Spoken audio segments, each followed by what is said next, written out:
ایک مرتبہ رسول اللہ صلی اللہ علیہ وآلہ وسلم مسجد میں داخل ہوئے تو ایک انصاری شخص ابو امامہ رضی اللہ تعالی عنہ کو وہاں پایا۔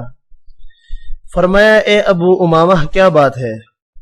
اس وقت یہاں مسجد میں بیٹھے ہو جبکہ یہ نماز کا وقت نہیں ہے۔ ویڈیو کو مزید ایکسپلین کرنے سے پہلے آپ تمام بہن بھائیوں سے گزارش ہے کہ ہمارے اس چینل کو سبسکرائب کریں، ویڈیوز کو لائک اور شیئر کریں۔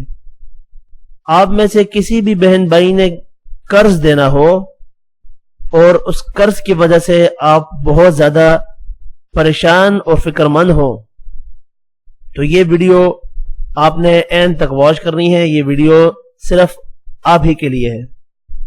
حدیث میں ہے کہ ایک مرتبہ رسول اللہ صلی اللہ علیہ وآلہ وسلم مسجد میں داخل ہوئے تو ایک انصاری شخص ابو امامہ رضی اللہ تعالی عنہ کو وہاں پایا۔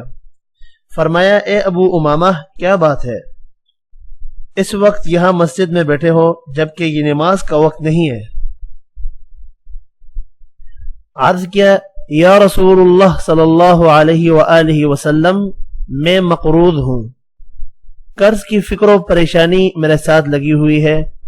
رسول اللہ صلی اللہ علیہ وآلہ وسلم نے ارشاد فرمایا کہ میں تمہیں ایک دعا سکھاؤں، جس کو تم پڑھو تو اللہ تعالیٰ تمہاری فکر کو ختم کر دے گا اور تمہارے قرض کو ادا کر دے گا۔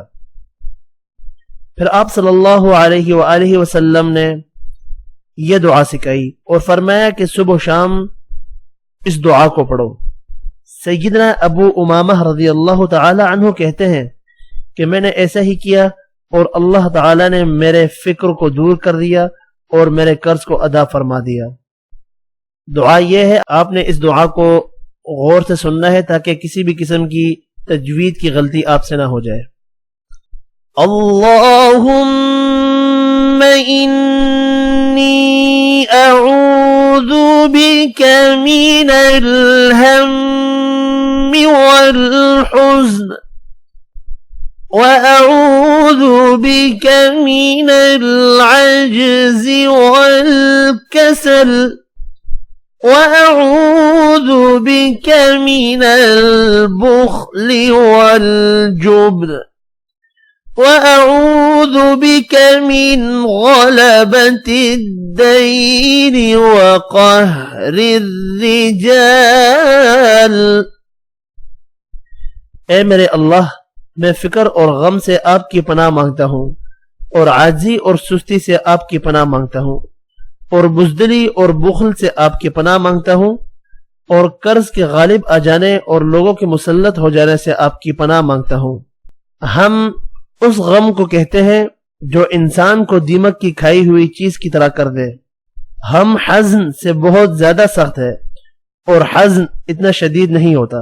عجز اور کسل کے معنی عبادت پر قدرت نہ ہونا عجز ہے اور استطاعت کے باوجود عبادت میں سستی کرنا کسل کہلاتا ہے۔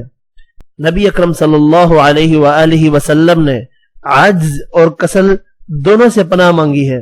آپ نے بھی رسول اللہ صلی اللہ علیہ وآلہ وسلم کی اس دعا کو صبح و شام جتنا زیادہ ہو سکتا ہے پڑھنا ہے۔ انشاءاللہ اللہ تعالیٰ کی مدد سے آپ پر جو قرضہ چڑھا ہوا ہے وہ ختم ہو جائے گا اور آپ کی یہ پریشانی اس دعا کی بدولت بہت جلد ختم ہو جائے گی۔ انشاءاللہ ملتے ہیں نیکسٹ ویڈیو میں، تب تک کے لیے اجازت، اپنا خیال رکھیے گا، دعاؤں میں ضرور یاد رکھنا ہے۔ اللہ حافظ۔